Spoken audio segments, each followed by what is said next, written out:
Work energy इस chapter का revision देखेंगे हम। Okay, let's start. वर्क का सबसे पहले डेफिनेशन देखेंगे। तो वर्क जो होता है वो प्रोडक्ट होता है। प्रोडक्ट यानी कि मल्टीप्लिकेशन किसका? फोर्स का एंड डिस्प्लेसमेंट का। ओके, तो वर्क का यहाँ पर डेफिनेशन है। और ये फॉर्मूला हो गया। Work is the product of force and displacement. Okay, ये डेफिनेशन एक बार देखिए पढ़ के, याद रहता है तो ओके, नहीं रहता तो भी ओके है। ये वाला डेफिनेशन याद करो। नेक्स्ट देखो यहाँ पर वर्क का formula, work done is equal to force into displacement. ये वर्क का क्या है? फॉर्मूला है। ओके, और दूसरा फॉर्मूला यहाँ पर है work is equal to force into displacement into cos theta. Okay, ये क्या होता है थोड़ी देर बाद हम देखेंगे। वर्क का ऐसा यूनिट जूल होता है। ओके, वर्क का ऐसा यूनिट क्या होता है? जूल होता है। अब 1 जूल यानी कि क्या? 1 जूल यानी कि 1 न्यूटन इंटू 1 मीटर। इसको क्या कहते हैं? 1 जूल कहते हैं। तो 1 joule is the amount of work done on an object. Okay, तो 1 joule is the amount of work done on an object. कब? When 1 force of newton displaces it by 1 metre. Okay, यानी कि ये suppose एक object है और इसके ऊपर 1 जूल वर्क डन हुआ है। आप कब कह सकते हो? जब इसके ऊपर 1 न्यूटन फोर्स लगेगा और इसका डिस्प्लेसमेंट कितना होगा? 1 मीटर तक होगा। तो आप कह सकते हो इस ऑब्जेक्ट के ऊपर 1 joule amount of work done हुआ है। ओके, कब? जब 1 न्यूटन का फोर्स उसको लगेगा और वो 1 मीटर तक डिस्प्लेस होगा तब। Okay, along the direction of force, यानी कि जिस डायरेक्शन में आपको फोर्स लग रहा है उसी डायरेक्शन में उसका क्या होना चाहिए? डिस्प्लेसमेंट होना चाहिए। तो उसको 1 जूल वर्क डन कहना है। आगे बढ़ते हैं। यहाँ पर डेफिनेशन नहीं याद रही थी तो ओके है, फॉर्मूला तो याद रखो। अब यहाँ पर देखिए, हम कुछ वर्क के टाइप्स देखेंगे। ओके, तो वर्क के टाइप देखो कौन कौन से? Positive work, zero work and the negative work. जब फोर्स और डिस्प्लेसमेंट का डायरेक्शन सेम रहेगा, ओके, यानी कि फोर्स भी और डिस्प्लेसमेंट भी दोनों ही एक ही डायरेक्शन में है, तो दोनों के बीच का जो थीटा है, एंगल है, वो क्या होगा? 0 डिग्री होगा। क्या होगा? 0 डिग्री होगा। तो जब थीटा आपका 0 डिग्री होगा तो कौन सा वर्क होता है? पॉजिटिव वर्क होता है। कौन सा वर्क होता है? पॉजिटिव वर्क होता है। तो फॉर्मूला क्या है? Work is equal to force into displacement into cos theta, ये फॉर्मूला। और थीटा यहाँ पर कितना लिया? 0 डिग्री लिया। और कॉस 0 डिग्री की वैल्यू, कॉस 0 डिग्री की वैल्यू 1 होती है। कॉस 0 डिग्री की वैल्यू कितनी होती है? 1 होती है। तो कॉस 0 डिग्री 1 आएगा। तो एफ इंटू एस इंटू 1 कितना आएगा? F into S joule. यानी कि यहाँ पर पॉजिटिव आ रहा है। क्या आ रहा है? पॉजिटिव आ रहा है। तो पॉजिटिव वर्क कब होता है? जब आपका फोर्स और डिस्प्लेसमेंट का सेम डायरेक्शन होता है, थीटा इज इक्वल टू 0 होता है तब। अब देखते हैं यहाँ पर जीरो वर्क। जीरो वर्क यानी कि देखो यहाँ पर आपको मैं 1 मिनट क्लियर करता हुए।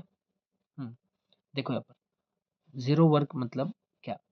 मान लो कि ये पेंडुलम है, इसको रस्सी से ऊपर हम खींच रहे हैं, तो फोर्स ऊपर लग रहा है। ओके, और डिस्प्लेसमेंट इसका इधर हो रहा है।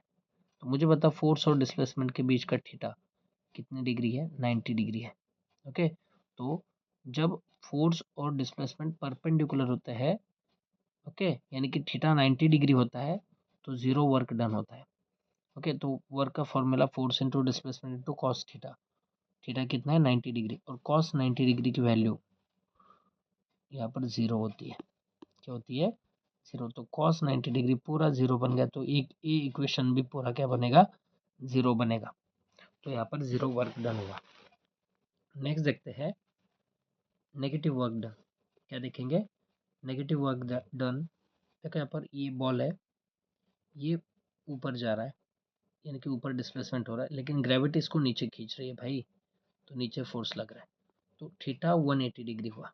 डिस्प्लेसमेंट और फोर्स इनके बीच का थीटा कितने डिग्री हुआ? 180 डिग्री हुआ। तब कौन सा वर्क डन होगा? नेगेटिव वर्क होगा। तो the angle between force and the displacement is 180 degree. Okay, चलो देखते हैं। ये फॉर्मूला लिखा हमने, थीटा 180 डिग्री है, कॉस 180 डिग्री की वैल्यू -1 होती है। ओके, और ये इसको मल्टीप्लाई करेंगे तो -f/s आएगा, यानी कि यहाँ पर नेगेटिव वर्क डन हुआ। तो आई होप आपको समझा होगा। ये है वर्क के 3 टाइप। आगे बढ़ते हैं। ओके, तो यहाँ पर एक न्यूमेरिकल है, उसने सिंपल कैलकुलेशन किया है, एक ये फॉर्मूला यूज किया है। अब हम देखते हैं एनर्जी के बारे में। तो एनर्जी मतलब कैपेसिटी टू डू वर्क, काम करने की क्षमता, इसको क्या कहते हैं, एनर्जी कहते हैं। तो work is equal to energy, ये याद रखो। Okay, work is equal to energy, और इसका ऐसा यूनिट भी सेम होता है, जूल नहीं तो न्यूटन मीटर। वर्क का जो है वही एनर्जी का भी रहता है। अब हम देखेंगे फॉर्म्स ऑफ एनर्जी। तो मैकेनिकल एनर्जी, ओके, तो मैकेनिकल एनर्जी मतलब kinetic energy plus potential energy, heat energy, chemical energy, electrical energy. ये क्या है, एनर्जी के कुछ टाइप्स है। ओके, ये क्या है, एनर्जी के कुछ टाइप्स है। देखो, अब हम यहाँ पर देखेंगे काइनेटिक एनर्जी। क्या देखेंगे, काइनेटिक एनर्जी। तो ऑब्जेक्ट में, ओके, जब वो मोशन में होता है तो एक एनर्जी आ जाती है, उस एनर्जी को काइनेटिक एनर्जी कहते हैं। Okay, the energy possess by the object during motion, जब ऑब्जेक्ट मोशन में होता है, ओके, तो उसके अंदर एक एनर्जी आ जाती है, उस एनर्जी को काइनेटिक एनर्जी कहते हैं। तो काइनेटिक एनर्जी जो है वो मोशन की वजह से आती है। ओके, तो काइनेटिक एनर्जी का फॉर्मूला यहाँ पर हाफ एम वी स्क्वायर होता है। क्या होता है, half M we square. M मतलब mass of an object and V मतलब वेलोसिटी ऑफ एन ऑब्जेक्ट। चलो, अब हम एक डेरिवेशन देखेंगे। क्या देखेंगे, डेरिवेशन देखेंगे। ओके, चलो देखते हैं डेरिवेशन। थोड़ा सा लेंदी डेरिवेशन हो सकता है, लेकिन ये काफ़ी आसान है। मैं एक ट्रिक भी आपको बताता हूँ। देखो, काइनेटिक एनर्जी का डेरिवेशन हमें प्रूव करना है। ओके, तो देखो यहाँ पर फॉर्मूला कौन सा है, work is equal to force into displacement, ये फॉर्मूला है। ओके, न्यूटन का सेकेंड लॉ क्या कहता है, F is equal to M ये न्यूटन का सेकेंड लॉ है। ओके, और डिस्प्लेसमेंट, अब डिस्प्लेसमेंट एस। ओके, तो हम सेकेंड इक्वेशन यूज करेंगे। Okay, second equation of motion use करेंगे। ये क्या कहता है, देखो, ये कहता है v square is equal to u square plus 2as। Okay, ये कहता है। अब v square minus u square और एस इधर ही रहेगा, और 2a मल्टीप्लाई में यहाँ पर आकर क्या होगा, डिवाइड होगा। तो एस की वैल्यू कितनी आ रही है, क्या आ रही है, v square minus u square upon 2a। ये किसकी वैल्यू आ रही है, एस की वैल्यू आ रही है। ओके, अब ए और ए क्या हो गए, कैंसिल हो गए। क्या हो गए, कैंसिल। तो क्या बचा बेटा, देखो, हाफ। ओके, और एम, और क्या बचा है, v square minus u square बचा है। ओके, चलो, इतनी बात आपको समझ में आई होगी। अब इनिशियल वेलोसिटी जीरो होती है। इनिशियल वेलोसिटी क्या होती है, जीरो। तो यू क्या आएगा, पूरा जीरो आएगा। तो देखो, हाफ एम वी स्क्वायर, और यू स्क्वायर तो चला ही गया। ओके, और हमने देखा था वर्क मतलब क्या होती है, एनर्जी होती है। वर्क मतलब क्या होती है, एनर्जी होती है। और ये जो वर्क है ये काइनेटिक एनर्जी के इक्वल है। ये किसके इक्वल है, काइनेटिक एनर्जी के, काइनेटिक एनर्जी के इक्वल है। इसलिए हम W की जगह पर E के लिख रहे हैं, और हाफ एम वी स्क्वायर हो गया proof. Okay, this is derivation of kinetic energy. काफ़ी मैंने फास्ट आपको बताया है। ओके, तो ये क्या है, डेरिवेशन ऑफ काइनेटिक एनर्जी। चलो, थोड़ा सा देखते हैं। देखो, मैंने पूरा इसको अच्छे से लिखा हुआ है, आप एक बार पढ़ के लीजिए, आपको कितना समझता है देखो। और नहीं तो मैंने शॉर्टकट में कैसे करना है ये आपको बताया ही है। अब हम नेक्स्ट देखेंगे पोटेंशियल एनर्जी। किसके बारे में देखेंगे, पोटेंशियल एनर्जी। तो जब भी जब भी बॉडी का पोजीशन और शेप चेंज हो जाता है तो उसके अंदर एक एनर्जी आ जाती है, उस एनर्जी को पोटेंशियल एनर्जी कहते हैं। तो पोटेंशियल एनर्जी मेनली हाइट के ऊपर डिपेंड होती है, और काइनेटिक एनर्जी मोशन के ऊपर डिपेंड होती है, वेलोसिटी के ऊपर डिपेंड होती है। और इसका ऐसा यूनिट जूल और न्यूटन मीटर है और फॉर्मूला mgh है। m मतलब mass of an object, g मतलब acceleration due to gravity, h मतलब height of the object. Okay, h मतलब क्या, हाइट ऑफ द ऑब्जेक्ट। और इसका भी डेरिवेशन देखेंगे। क्या देखेंगे हम, डेरिवेशन देखेंगे। तो इसका भी डेरिवेशन आपको मैं ट्रिक बताता हूँ। ओके, एक मिनट। देखो ट्रिक क्या है, formula work is equal to force into displacement. Okay, अब according to the Newton second law, F यानी कि क्या होता है, एम ए होता है, F is equal to M A. लेकिन यहाँ पर ये एक ऑब्जेक्ट है, इस ऑब्जेक्ट को अभी हम ऊपर यहाँ पर रख रहे हैं, यहाँ पर। ओके, कितने हाइट पर रख रहे हैं, एच हाइट पर रख रहे हैं। ओके, तो इस केस में हमने क्या किया है, इस ऑब्जेक्ट को नीचे से ऊपर रखा है। ओके, तो लेकिन यहाँ पर इसका एक्सेलरेशन हुआ है। ओके, इसका क्या हुआ है, एक्सेलरेशन हुआ है, लेकिन यहाँ पर ग्रेविटी के प्रेजेंस में हुआ है। ओके, तो इसलिए ए की जगह पर हम स्मॉल जी लेंगे, स्मॉल जी यानी कि एक्सेलरेशन ड्यू टू ग्रेविटी। और एस का वैल्यू यहाँ पर कितना है, एच है, तो W is equal to M G H आ गया। और वर्क मतलब क्या होता है, एनर्जी होता है। तो मैं यहाँ पर क्या लिख रहा हूँ, पोटेंशियल एनर्जी लिख रहा हूँ। और एम जी एच यही तो हमने प्रूव करना था और हमने कर दिया। ओके, तो ये है पोटेंशियल एनर्जी का डेरिवेशन, यहाँ पर आप देख सकते हो। ओके, चलो अब हम देखते हैं पावर। क्या देखते हैं, पावर। तो पावर मतलब rate of transfer of energy, नहीं तो rate of doing work is known as power.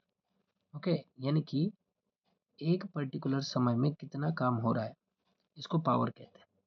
Okay, नहीं तो एनर्जी कितनी ट्रांसफर हो रही है पर्टिकुलर समय में, इसको क्या कहते हैं, पावर। और इसका ऐसा यूनिट वॉट है, इसका ऐसा यूनिट क्या है, वॉट। मैं काफ़ी फास्ट आपको पढ़ा रहा हूँ, ओके, क्योंकि रिवीजन चालू है इसलिए। और यहाँ पर मैंने एक न्यूमेरिकल दिया था। ओके, इसको भी अच्छे तरीके से आप एक बार देख लीजिए। ओके, नेक्स्ट देखेंगे हम law of conservation of energy. क्या देखेंगे, law of conservation of energy. ये क्या कहती है, एनर्जी कभी भी क्रिएट नहीं होती और कभी भी डिस्ट्रॉय नहीं होती, ये ट्रांसफॉर्म होती है एक फॉर्म से दूसरे फॉर्म में। सर कुछ नहीं समझा, ओके, एग्जांपल देखेंगे हम तभी समझ में आएगा। देखो यहाँ पर कुछ एग्जांपल है यहाँ पर। तो बैटरी के अंदर केमिकल एनर्जी होती है। ओके, फिर वो कौन सी एनर्जी बनाती है, इलेक्ट्रिकल एनर्जी बनाती है। फिर हीट एनर्जी, वो बल्ब हीट होता है और हीट होने के बाद उसमें से लाइट एनर्जी आ जाती है और हमें बिजली मिलती है। तो यहाँ पर एनर्जी ट्रांसफॉर्म हो रही है एक फॉर्म से दूसरे फॉर्म में, एक फॉर्म से दूसरे फॉर्म में। ओके, लेकिन कभी भी वो डिस्ट्रॉय नहीं हो रही है और कभी भी क्रिएट नहीं हो रही है, वो क्या हो रही है, ट्रांसफॉर्म हो रही है। This is law of conservation of energy. और अच्छी तरीके से समझेंगे हम। ओके, तो मान लो एक ऑब्जेक्ट है यहाँ पर। ओके, और इस ऑब्जेक्ट की फिलहाल पोटेंशियल एनर्जी ऑब्जेक्ट के पास, तो नीचे गिरने पर इसकी पोटेंशियल एनर्जी कम होगी। ओके, क्या होगी, इसकी पोटेंशियल एनर्जी क्या होगी, कम होगी। तो इसका मतलब law of conservation of energy violate हो रहा है क्या, ओके, ब्रेक हो रहा है क्या, नहीं। क्यों, because decrease in potential energy results in the increase of kinetic energy. अरे भाई, पोटेंशियल एनर्जी कम हो रही है लेकिन वो ऑब्जेक्ट नीचे गिर रहा है, वो मोशन में है। ओके, तो उसके काइनेटिक एनर्जी में क्या हो रही है, बढ़ रही है। यानी कि यहाँ पर एनर्जी कभी भी डिस्ट्रॉय नहीं होती और ना ही कभी क्रिएट होती है, बल्कि ट्रांसफॉर्म होती है। तो पोटेंशियल एनर्जी से कौन सी एनर्जी बन गई, काइनेटिक एनर्जी बन गई। तो ये भी क्या था, law of conservation of energy था।